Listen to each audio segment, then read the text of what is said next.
What's up, everybody? I just recorded a pretty amazing episode with Chris McCabe, who also happens to be the first repeat guest on my podcast, and neither one of the episodes have aired. Crazy times, right? Well, we're in the midst of COVID-19, and it hasn't reached its peak. As Amazon sellers, we're dealing with a lot of unique challenges, and in this video, we're going to cover price gouging. A lot of sellers that have, maximized the amount that they can sell their product for, whether it's intentionally or their auto repricer ran up as the prices of your competitors went up on that given product, and it's caused you some problems with Amazon. In some cases, a suspension of your account. In other cases, a suppression of a product that was selling really good for you. In other cases, you just happen to be a seller of this given product that now has a lot of scrutiny on it. Either way, whatever scenario you're in, we're going to cover things in the video with Chris McCabe, like what is gouging, who determines it, where you can discover where your price gouging laws are written, and if you do run afoul of this, best practices for working with Amazon on getting your account reinstated or getting those listings from being suppressed to unsuppressed. Check it out.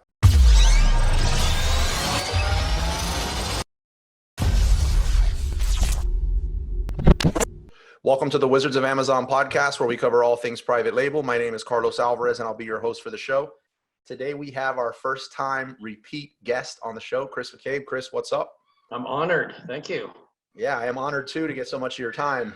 For those of you that can hear perhaps a dog or my son or my daughter in the background, I am recently kicked out of my office, even though I was doing social distancing, as city ordinances have become stricter. Probably for good reason, and now I've set up this quick home office here, so bear with me if the audio sounds a little different, but the content is going to be amazing as ever. Chris, crazy times, man. Yeah. There's a lot of attention on what we're talking about today, the price gouging, the Amazon fair pricing policy, but the price gouging suspensions. I think your groups kicked that topic around quite a bit, and it's been a hot discussion on my Facebook group too. And what Amazon's doing with those is up for grabs. A lot of people are trying to understand what their strategy is, who they're shooting at. Are there false positives? It seems to be unfolding as we speak and just changing moment to moment. So yeah, and we're recording this on March 26th at 5:09 p.m. just because it seems like I have to say 5:09 p.m. because at 9 p.m. something we're saying could be as fast as everything's moving, something right. can change. Yeah, and your strategy has to change as new information comes out because, the article I wrote on my website published today, the 26th, but some of it was information that I haven't seen mentioned anywhere else. I had to go into the concept, for example, of secondary reviews. Some people we got reinstated because of the nature of the offense, because Amazon's under such scrutiny to be tough on people for this. Absolutely. Let's walk it back, though. Okay. For people that don't understand price gouging, I thought it was a pretty common sense thing. Yeah. I've heard it called price gouging, scalping by people. Profiteering. Yes, everything. Yes. So some people have come up to me and they said, I don't understand. I thought we were supposed to buy low and sell high. I got these things. Right. So walk me back from that, from someone that doesn't get it. What is price gouging? What products are is Amazon really focusing on right now, and why is it a problem? Household staples. Traditionally, the term used was household staples, and in times of shortage or crisis, the best prior example I can use is the hurricane season, when people were busted last year, the year before, for selling bottled water too high. Anything that you'd need, when you're battening down the hatches, and there's, you're in Florida, you know what hurricanes are. Oh yeah. South Florida especially. So anything where you can't raise prices artificially simply because people are more desperate for product for survival. And there are state laws around this. All laws differ from one state to the next. But the bottom line is Amazon had to create one policy that would apply to everybody, no matter what state they're in. And of course, Amazon being Amazon, it has to be a stringent and tough policy, which is if you violate this and you do it, whether it's deliberately or accidentally, you're looking at bare minimum having listings removed and deleted. And of course, the highest penalty is an account suspension, where you have to appeal with a plan of action. So In some cases, some of these sellers are telling me not only is Amazon threatening to sell the account, suspend the account, outright Yeah. suspending the account, but they're also being reached out to on the buyer seller message board Right. and via email, mail delivery with like attorney general, Mhm. government. So this could technically be a lot more severe than just your account being suspended. Exactly. And I think that's probably going to have to be my next article on this topic because that's a whole sidebar that I didn't want to focus on today when I wrote Sure. the piece. But I don't have a full list of all the states: California, Washington, New York, Massachusetts, where I am. Several state attorneys general have written to Amazon already and complained about price gouging. And Amazon's very, very motivated to coordinate efforts with those states to report sellers. Now, I don't want to freak everyone out saying if you've been warned for price gouging on Amazon, you're definitely going to wind up on some list sent to your state attorney general. But keep in mind that Amazon has a past precedent of cooperating in these types of investigations. The attorneys general in all these states and all 50 states, I think, are fairly motivated to show that they're taking this seriously and taking action on it. And then, of course, Amazon, for public perception, for friendly government relations, for a lot of reasons with the media, for every reason publicly, they need to show that they're being harsh and aggressive with this. And Chris, you were on the podcast before where you actually introduced yourself. You have extensive experience having worked in seller performance in Amazon, and you have a ton of experience outside of Amazon helping sellers, get their accounts back and Right. basically combat Amazon, like to even the playing field some, and they have a Yeah. fair chance of getting their account back. Can you, with that Mm-hmm. experience, how does somebody who's determining this, like what is, there's a demand, so I'm raising the price, like where is that line drawn and who's determining what is gouging and what is just making bigger profits? Yeah, I mean, you have to check state and local laws. This is the biggest flaw I've seen in seller composed plans of action when they show me their appeals. And that these are people who haven't necessarily hired me to jump in on it, but they're showing me for a reaction and trying to get some advice. So they wrote it, but they don't really demonstrate to Amazon that they understand what the local laws are. Maybe it's 15% markup, maybe it's 10%. You have to start by looking at least the state you're in and understanding, I mean, of course, if you're an Amazon seller, you're selling in all 50 states essentially, right? Your inventory is going everywhere. Sure. But you have to show in the plan of action some understanding of what's considered an artificially high price for those particular items. It's not just, well, let's look at what other sellers are selling it for. This is one problem people who have with automated repricing software, right? They just let it go, they wind it up and let it go. Well, of course, as demand goes higher and supply goes lower, the price is going to go up. You have to show in a plan of action when you're appealing a suspension that you're monitoring that. You're not just leaving it, letting nature take its course. You've got manual control over it. So it would be important for you. It's important to acknowledge that you come clean and say, yes, this is how you raise the price. It was your repricer, but you're not blaming the repricer. It's your responsibility and what you're going to do to not allow that to happen again. For not monitoring it, there's a variety of ways of saying it in your root causes section, but the bottom line is you're not just saying, well, we got suspended because we violated the fair pricing policy. They already know that. That's the cause. That's not a root cause. I believe if investigators don't see that you've clearly identified the root causes for this, since they're already prepared to be very harsh and aggressive on these suspensions, they're not going to read the rest of the appeal. And the problem becomes, they were already backlogged and delayed. We already had tons of complaints that seller performance was never reviewing appeals, never responding to anybody. Imagine the backlog now. So you don't want to waste an opportunity by sending like a 50% of the way there POA. If your plan of action's like sort of there, sort of not, kind of watered down, some of it's okay, some of it's not, you're looking at 9, 10, 11 days before they respond to you again, unless you come back, understanding how the escalation process works and you've got a great POA. When you worked in seller performance, did you ever experience such a tsunami of things coming in like this at one time? Yeah, I mean, there was like about 10 years ago, there was a huge snowstorm in the UK, and Amazon understood that the UK is not really built for snowstorms, so we weren't necessarily taking every account down for late shipment or for canceled orders. I mean, they sort of relaxed enforcement on the metrics. It's kind of it's a good news, bad news situation in terms of performance metrics. They're not necessarily heavy-handed there. But when it comes to the price enforcement and the policy, the fair pricing policy enforcement, they take that extremely seriously, and they have to demonstrate to everyone else in the company, everyone else at least in the United States, that they, that they're willing to suspend this many sellers, which I think is, 4,900 sellers have been suspended for this now. That's huge. And most of the calls I've had, most of the emails I've read demonstrated that sellers didn't really either learn from past mistakes, or they didn't understand how risky their strategy was when it came from profiting from a situation like this, which you and I know this could go on for 6 more weeks, 8 more weeks. Absolutely. So people say 6 more months. Hopefully it's more like 2 months. Right. But we really don't know. And Amazon doesn't know. And politicians, I mean, it's their elected officials, it's their job to crack down on Amazon for stuff like this. Yeah, absolutely. Two things.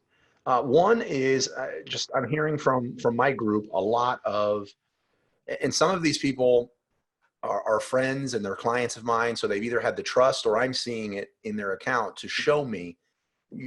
So I can verify that what they're saying is true, that they took advantage of the fact that there was a demand and they added a listing that they were ungated to list. Yep.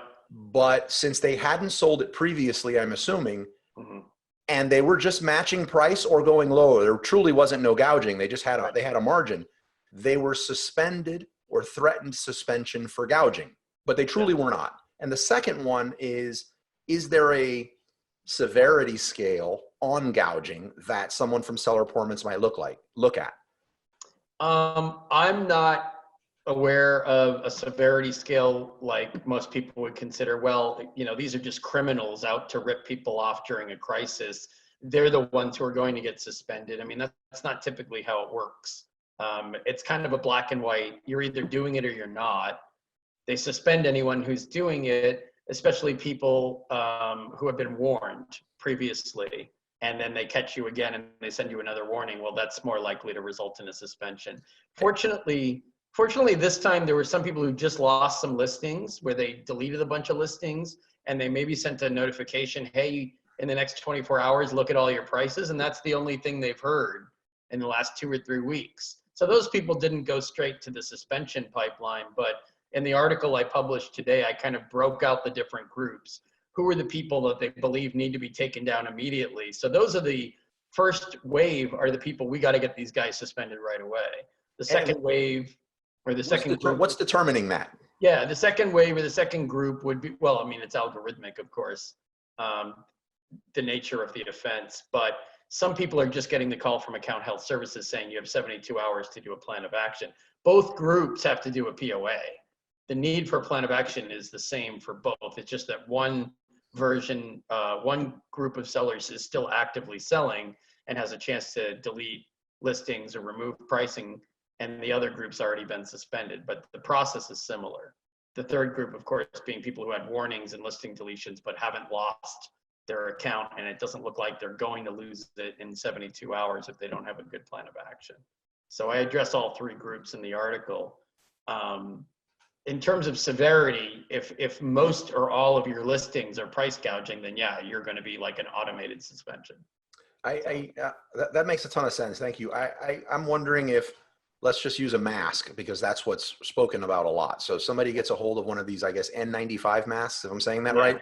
And they, by severity, I mean, some people sold it for $50. Some people sold it for 200. I've heard of some people selling it for 900 in the hype.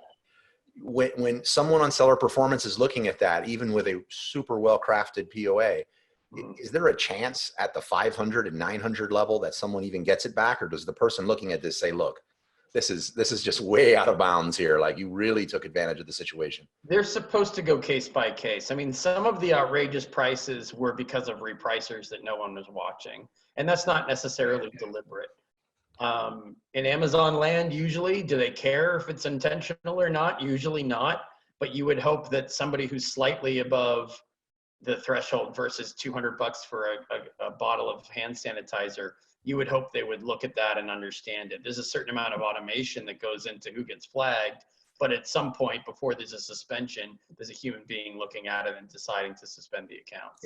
And seller performance can see if you have a repricer connected to your account, because you would have had to have set that up through your account, no? Right. So there's not only that, but they can probably tell just by looking at your pricing and patterns if you're doing it manually or not. Either way, your plan of action, you have to say we were doing this manually or we were doing it with automation, but we weren't doing the right thing. Now, what you mentioned a moment ago in terms of false positives, yeah, I'm starting to see, this is one of the updates from today and yesterday. I'm starting to see a lot more false positive warnings where listings are taken down and no one can really tell why. There are some people who sell like industrial dust masks who had their listings removed, which aren't medical masks and they're not supposed to be used that way. So obviously that's maybe an engineer put together a tool for grabbing, it's just an algorithm, a script they put together for grab the word masks. And they didn't differentiate between medical masks and industrial, cleaning or dust masks, which maybe they'll change that logic and they'll improve that and fix it in future iterations, but they were desperate to get something done quickly. And let's face it, Amazon in times like this, sometimes they carpet bomb just to make sure they get it all. You know what I mean? Napalm. Yeah.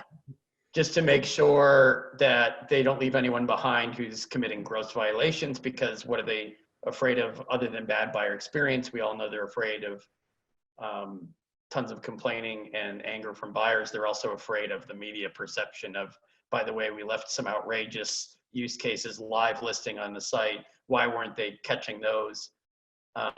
An interesting point with the letter from the attorneys general that I think there was a Bloomberg article I read about that yesterday. They're asking Amazon to be more proactive, not just to wait until somebody complains and then take the seller down, then take the listing down. They're trying to push Amazon to write scripts that are more proactively removing these things before people see them. Makes sense. What I think we covered like what gouging is, so they're really, there's no ambiguity there. Now, if somebody has run afoul of gouging and they have a seller account, seller accounts are obviously important to have if you want to succeed on Amazon, and they've been suspended. Yeah. They need help. They need help now. I mean, it's a very confusing time, and they reach out to you, which I would encourage them to reach out to you. What does that look like? In terms of having us take over and do it, or just advice? And I mean, I have a 1 hour appointment on my calendar. Yeah, I mean, some people decide from the beginning they want to handle it themselves. I have a 1 hour consult calendar for people that have a plan of action to present. And because of that 1 hour initial assessment that we do, that's why I've seen so many POAs on this topic in particular. So I'm spending a lot of hours per day just reading other plans that other people have put together and critiquing them. And are you seeing any right now that afterwards they're like, look, I want to hire you on this, and you're like, look, I'm not touching this. This is just way. Yeah, I mean, any given day we have dozens of people contacting us about this, but usually it works out in terms of some of us. I mean, I don't outsource work overseas. We don't have VAs or anything. I've only got former Amazonians working on client-facing work. So there is a limit and a capacity. We can't take on dozens and dozens per day, but we have managed the flow pretty easily because a lot of the concepts are repeating themselves and they're similar. And a lot of the sellers making mistakes on POAs are making the same types of mistakes that can be corrected. So it's really just a question of what's your preference? Do you need us to take this on for you? Some people need us to take over because they're not getting any responses, which is a different kind of problem. It might be a good POA and the lack of response on Amazon's side. Other sellers are contacting account health services and they're getting what I'm sure your group and others have reported, mixed information, inconsistent assessments from account health services. It totally depends on who you get. It's the same as calling seller support, right? You'll get 7 different answers when you call 7 times. And my concern, which again, I addressed in the article I published, My concern is that account health service reps aren't really adequately trained on this topic. I've been sitting in on some calls with clients who are on with them discussing a POA, and there's just a lot of misinformation. There's a lot of bad information that I really don't think seller performance investigators would take seriously, that account health reps are advising that you put in your plan. So they're kind of setting you up for failure out of their own ignorance and their own lack of training on this topic. So don't assume that account health services has the golden key and their assessment of your material is perfect. And as long as you sort of copy and paste what they tell you, it's going to sail you through the system, because that doesn't reflect our experience with our clients. Take it with a grain of salt and do your own critical thinking around the information you get from them. If you have to call back and run it by somebody else to differentiate between the two opinions, do it. I mean, it's worth the time to go through that. When I first, and a few other times after that, thankfully a long time ago, got some accounts suspended of mine. Right. I immediately, get emotionally charged, and I made at least half a dozen, in hindsight, horrible quick decisions afterwards. What are some of the decisions that you see sellers making right now in this crazy time? I imagine even more emotionally charged with the state of the economy, that they should not be doing. Especially the anxiety and the fear that you're talking about. Maybe you're not in the right frame of mind to write it yourself. You don't have, you said half a dozen. There's no way that people, like back, you're talking about a few years ago when you did it, there's no way that half a dozen appeals will get read in this day and age. I mean, I recommend that people, if you want to try it once. Don't try it once, twice, three times, and then start looking for help. It might be too late at that point. Decide early on if you want to do it yourself or not. If you think you've got a good idea of what's expected, then I'm not going to dissuade you from doing it from the beginning. At least one attempt, with a strong POA could be accepted. So yeah, but don't wait until you're stuck in the mud and then start casting about for other solutions, because this is an emotional time. People are stressed. It's funny you mentioned, some people are distracted because their kids are around instead of being in school. You're distracted by the lack of revenue that you have right now because you're not getting as much sales. You're not shipping as much into FBA. So you're probably not at your peak performance level right now. I mean, somebody like me, between the 6 years I did it for Amazon and the 6 years I've been doing it since, it's over a decade of doing this all the time. So the emotional element doesn't really factor in for me, aside from the passion we have for helping people resolve these as quickly as possible. And when you're on an account health services call with us, you feel the passion too, because we're like, give us some useful information. Don't mislead us. Don't tell us you don't know how to guide us when we called you for this. Sometimes we just don't call account health services. We've got strong ideas on what needs to go into a POA. So I would just counsel people against waiting until you do 3 or 4 of these before you get help. And do you think it's important to act on this immediately after it happens, or to maybe let a little bit of this stuff calm down? How long do you have to act? Most people we work with, we start working on it immediately, because it's a situation where you don't want to wait. If you're not in a good mental space to write a POA, then wait until you are. But because of the delays and the backlogs we're seeing with seller performance, you don't want to wait too long. You want a good plan. You don't want to be hasty and sloppy about it, but they could take several days to get back to you. You might have to send what they call a nudge request, which is, hey, we're still out here. We sent an appeal. We got our plan of action in. We haven't heard anything.